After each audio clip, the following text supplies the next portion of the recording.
नमस्कार विद्यार्थी मित्रांनो. आज आपण एका नव्या अशा संकल्पनेचा विचार करणार आहोत. ती संकल्पना म्हणजे मार्क्सवाद. आता आपण मार्क्सवाद याकडे वळण्यापूर्वी वाद म्हणजे विचार प्रणाली, विचारधारा हा शब्दाचा अन्वयार्थ माहिती असणं गरजेचं आहे. तर मार्क्सवाद म्हणजे कार्ल मार्क्स व फ्रेडरिक एंजल्स यांनी प्रतिपादित केलेल्या मूळ स्वरूपातील विचारांना मार्क्सवादी तत्वज्ञान असं म्हणतात. आता यामध्ये आपण जर विचार केला तर मानवी जीवनाच्या वाटचालीत अभ्यास करण्यासाठी अनेक ऐतिहासिक परंपरा या उदयाला आल्या. या ऐतिहासिक परंपरेमध्ये मार्क्सवादी इतिहास लेखन परंपरेला एक मूलभूत असे महत्व दिसते. कारण या परंपरेने मानवाच्या व मानवी समाजाच्या मूलभूत अंगाचा विचार केला. मार्क्सवादी इतिहास लेखन परंपरेचा जनक म्हणजे कार्ल मार्क्स, की ज्यांना एका स्वतंत्र अशा तात्विक बैठकीच्या आधारे स्वतंत्र अशी तात्विक ओळख असणारे तत्ववेत्ते म्हणून देखील ओळखले जाते. मार्क्सने समाजाचा भौतिकवादी तत्वज्ञानातून अभ्यास करून विविध घटकांची मांडणी केली आणि म्हणूनच या मांडणीला, या विचारसरणीला एक अनन्यसाधारण असं महत्व दिसून येते. आपण वळूया या संदर्भातील तत्वज्ञानाकडे, म्हणजे मार्क्स यांच्या तत्वज्ञानाकडे. मार्क्स यांच्या तत्वज्ञानाचा जर आपण विचार केला तर त्यामध्ये ज्या 3 तात्विक बाबी दिसतात त्यामधील महत्वपूर्ण व प्रथम महत्वाची बाब म्हणजे मार्क्स यांचा द्वंद्वात्मक विकासाचा सिद्धांत. आता याच्यामध्ये मार्क्सवादी इतिहास लेखन परंपरा ही समजून घेण्यासाठी आपल्याला हा सिद्धांत जाणून घेणं खूप महत्वाचं ठरतं. आता याच्यामध्ये मानवाच्या इतिहासाचा भौतिकवादी अर्थ लावताना कार्ल मार्क्स असे म्हणतात की मानवी समाजाचा विकास हा द्वंद्वात्मक प्रक्रियेतून होतो. मूलतः मार्क्स हा भूतकाळवादी विचारवंत, मानवामध्ये संघर्ष होण्यासाठी मानवाच्या ऐहिक जीवनाची बाजू सर्वाधिक जबाबदार असते अशी त्यांची धारणा दिसून येते. आणि म्हणून त्यांच्या मते मानवी समाजाच्या इतिहासाच्या मदतीने मानवाला कोणती स्थित्यंतरे होतात याची जाणीव होते. आणि या स्थित्यंतराच्या जाणीवांसंदर्भात हा सिद्धांत जो काही आहे द्वंद्वात्मक विकासाचा सिद्धांत हा महत्वपूर्ण ठरतो. त्याच्यानंतर भौतिकवादी मीमांसा. आता मार्क्सने इतिहासाचे भौतिकवादी दृष्टिकोनातून विवेचन केले. त्यांच्या मते मानवाच्या सर्व व्यवहारांमागे आर्थिक हेतू हा आढळून येतो. हे विचार इतिहासावरील भौतिकवादी भाष्य म्हणून ओळखले जातात. कोणते? तर मानवाच्या व्यवहारामागे आर्थिक हेतू आढळून येतो, म्हणजेच मानवाच्या कृतीमागे आर्थिक हेतू आढळून येतो अशी धारणा दिसते आणि या धारणेला भौतिकवादी भाष्य म्हणून ओळखले जाते. मार्क्सने मानवाच्या इतिहासाचे विवेचन करताना प्रत्येक काळातील वर्ग संघर्षाकडे सर्वात जास्त लक्ष केंद्रित केले. या विचारामुळे रशियात क्रांती घडून आली. जो देश इंग्लंड असेल, जर्मनी असेल, अमेरिकेच्या तुलनेत देखील मागासलेला होता आणि तो अल्पावधीत विकसित बनला. म्हणून भौतिकवादी मीमांसा हा सिद्धांत या ठिकाणी महत्वपूर्ण ठरतो. त्यानंतर इतिहास व समाजाच्या अवस्था.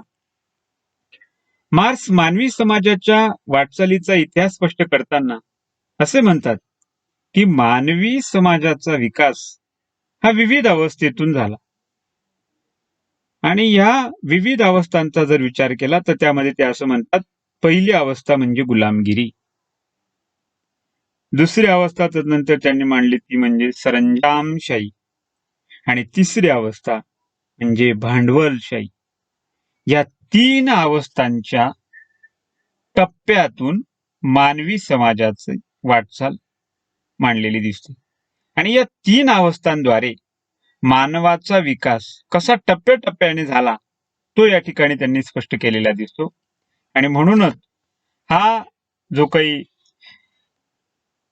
तात्विकतेचा भाग आहे तो या ठिकाणी महत्वपूर्ण ठरतो. आणि म्हणूनच या संपूर्ण तत्वज्ञानाच्या संदर्भात त्यांनी एक महत्वपूर्ण बाब इथं मांडलेली दिसते, ती म्हणजे की मानवाच्या कृतीमागे आर्थिक हेतू असतो, हा एक महत्वाचा भाग. आणि दुसरा महत्वाचा भाग म्हणजे वर्ग संघर्ष, की प्रत्येक काळातील वर्ग संघर्ष हा त्यांनी या ठिकाणी विश्लेषित केलेला आहे. म्हणूनच मार्क्स यांनी आपला इतिहासासंदर्भातला जो दृष्टिकोन मांडलेला आहे त्या दृष्टिकोनामध्ये देखील ते स्पष्टपणे असं म्हणतात की इतिहास म्हणजे वर्ग संघर्ष होय. वर्ग संघर्षावर त्यांनी, कारण यामध्ये 2 मूलभूत किंवा 2 महत्वपूर्ण घटक त्यांनी मांडलेले दिसतात. त्यामध्ये एक आहे रे आणि दुसरा म्हणजे नाही रे. आहे रे याचा अर्थ ज्यांच्याकडे उत्पादनाची साधने आहेत असा एक गट, आणि नाही रे याचा अन्वयार्थ म्हणजे ज्यांच्याकडे उत्पादनाची साधने नाही असा दुसरा घटक. आणि म्हणून या 2 घटकातील संघर्ष जो वर्ग संघर्षाच्या रूपाने त्यांनी मांडलेला दिसतो. एकूणच मार्क्सने ज्याप्रमाणे इतिहासाचे अवलोकन केले आहे त्या अवलोकनाच्या आधारे आर्थिक बाबींवर अधिक त्यांचा भर दिसतो. आणि या आर्थिक बाबीच्या अनुषंगाने एक महत्वपूर्ण घटक जो त्यांनी विश्लेषित केलेला आहे की मानवाच्या प्रत्येक कृतीमागे, मानवाच्या कार्यामागे, मानवाच्या या व्यवहारामध्ये आर्थिक घटक अधिक त्यांनी विश्लेषित केलेला दिसतो.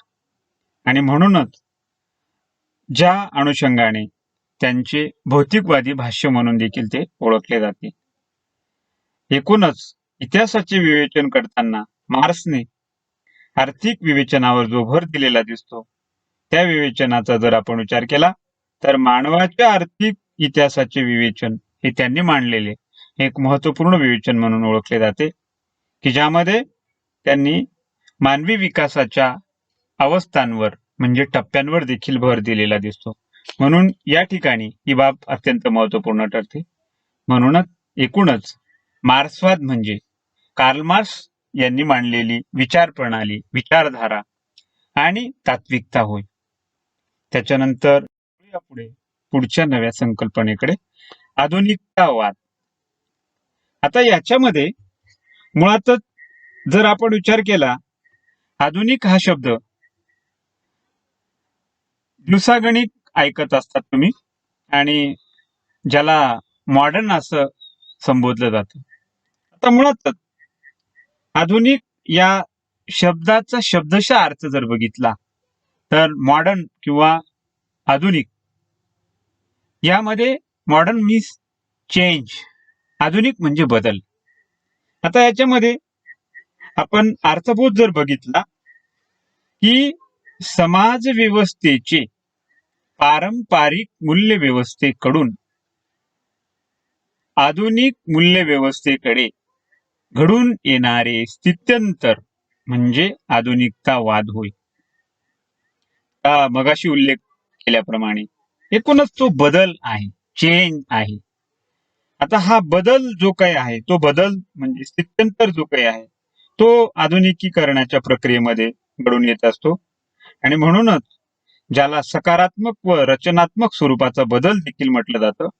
आता यामध्ये कुटुंब संस्था असेल, जाती संस्था असेल, राज्य संस्था असेल, अर्थव्यवस्था असेल, अशा सर्व घटकांमध्ये हा जो काही बदल आहे हा बदल या ठिकाणी अभिप्रेत दिसतो. या संकल्पनेच्या तात्विकतेकडे आपण वळूया. याच्यामध्ये आधुनिकतावादाची तात्विक बैठक ही आपल्याला पुढील मुद्द्यांच्या आधारे समजून घेता येईल. त्यामध्ये सगळ्यात महत्वाचा भाग म्हणजे सांस्कृतिक प्रबोधन. आता यामध्ये सर्वसाधारणपणे जर आपण बघितलं तर 18व्या शतकाच्या नंतरच्या म्हणजे 20व्या शतकापर्यंतच्या कालखंडाचा जर आपण इतिहास बघितला तर त्याच्या वाटचालीतील आधुनिकतावादाचा कालखंड हा मानला जातो. या काळात सांस्कृतिक दृष्ट्या प्रबोधनाचा काळ असं देखील म्हटलं जातं.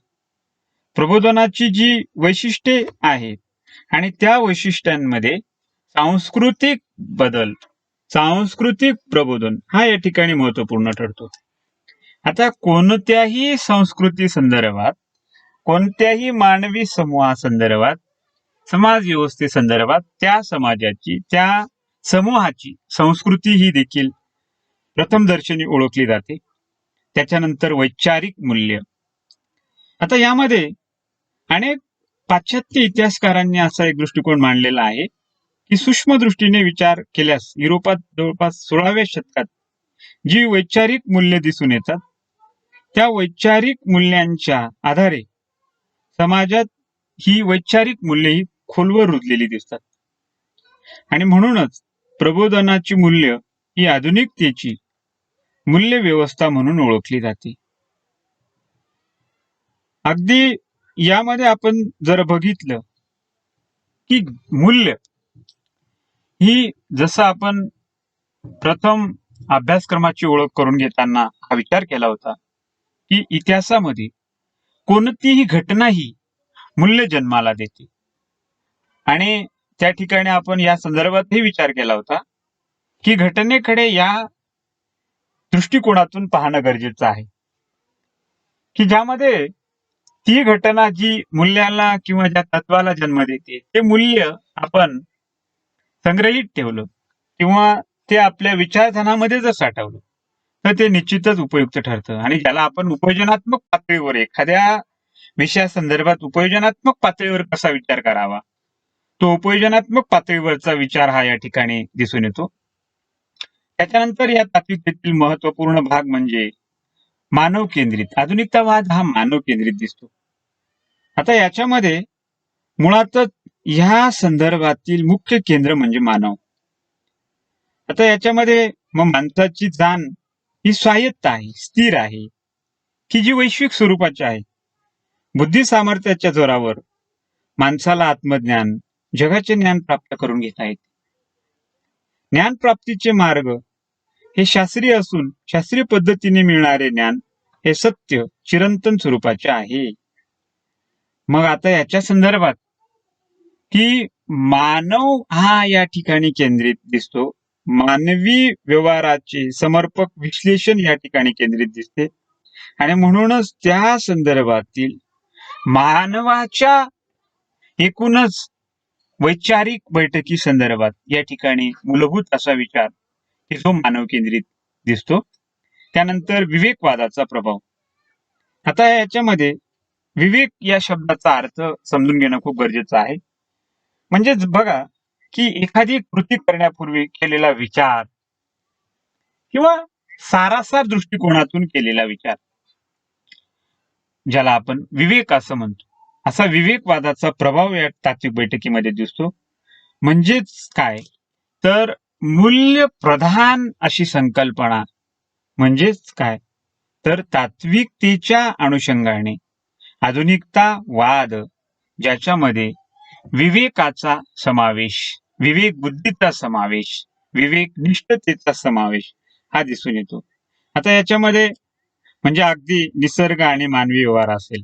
आता यामध्ये सर्व समावेश दृष्ट्या जर आपण विचार केला तर एकूणच काय तर निसर्ग आणि मानवी व्यवहार म्हणजे की तुम्ही ज्या निसर्गामध्ये राहतात, ज्या परिसंस्थेमध्ये तुम्ही राहतात त्या निसर्गाशी, त्या परिसंस्थेशी आपलं वागणं, आपलं वर्तन हे समायोजित ठेवणं हे अत्यंत गरजेचं आहे. आणि म्हणून असा विवेकवाद म्हणजे परिसंस्थेशी, निसर्गाशी समायोजित करणारा असा आपला दृष्टिकोन तो या ठिकाणी अभिप्रेत आहे. त्याच्यानंतर मानवी जीवन आणि समस्यांना जे महत्व आहे त्या महत्वासंदर्भात जर विचार आपण केला तर एकूणच बघा की मुळातच जीवन आणि समस्या एकाच नाण्याच्या दोन बाजू दिसतात. कारण जीवन आहे, जीवनात समस्या आहेत. समस्या सोडवण्याची एक वाटचाल म्हणजे जीवन, आणि अशा समस्यांना सोडवण्यासंदर्भात मानवाने केलेला प्रयत्न म्हणजे त्याचे मार्गक्रमण. आता यामध्ये जर आपण बघितलं तर मानवी विकासाच्या प्रक्रियेत काही सामान्य तत्व आढळतात. मानव समाज हा स्थिर स्वरूपाचा असल्याने मानवी जीवनाबद्दल शाश्वत तत्वे ही हाती लागतात. त्यांचा अवलंब केल्यास अज्ञान आणि दारिद्र्य यासारख्या समस्यांमधून मानवी समाजाची मुक्तता होईल. मानवी समाजाला प्रगतीच्या मार्गावर जर जायचं असेल तर त्यासाठी ही गोष्ट ही अत्यंत गरजेची. मानवी जीवनाबद्दल अगदी लोकशाहीसारखा आदर्श मूल्य व्यवहार असेल तो समजून घेणं हा अत्यंत महत्वाचा आहे, की ज्याच्यातून एकूणच काय तर आपला आत्मविश्वास देखील या ठिकाणी वाढीस लागण्यास मदत होते. म्हणजे विवेकनिष्ठता असेल, मूल्य असतील, संस्कृती असतील, या सर्व व्यवस्थेतून मानवाला आपला आत्मविश्वास वाढीस लागण्यासाठी देखील मदत होते. आणि म्हणूनच आधुनिकतावादाची तात्विक बैठक जर आपण बघितली तर ती बैठक या ठिकाणी या माध्यमातून निश्चितच उपयुक्त ठरते. म्हणून आधुनिकतावाद ही एक उपयोजनात्मक अशी संकल्पना असून ज्या संकल्पनेचा विचार आपण उपयोजनात्मक पातळीवर आपले विचारधन वाढवण्यासाठी करावा हे या ठिकाणी निश्चितच अपेक्षित म्हणून गृहीत धरतो आणि थांबतो. धन्यवाद.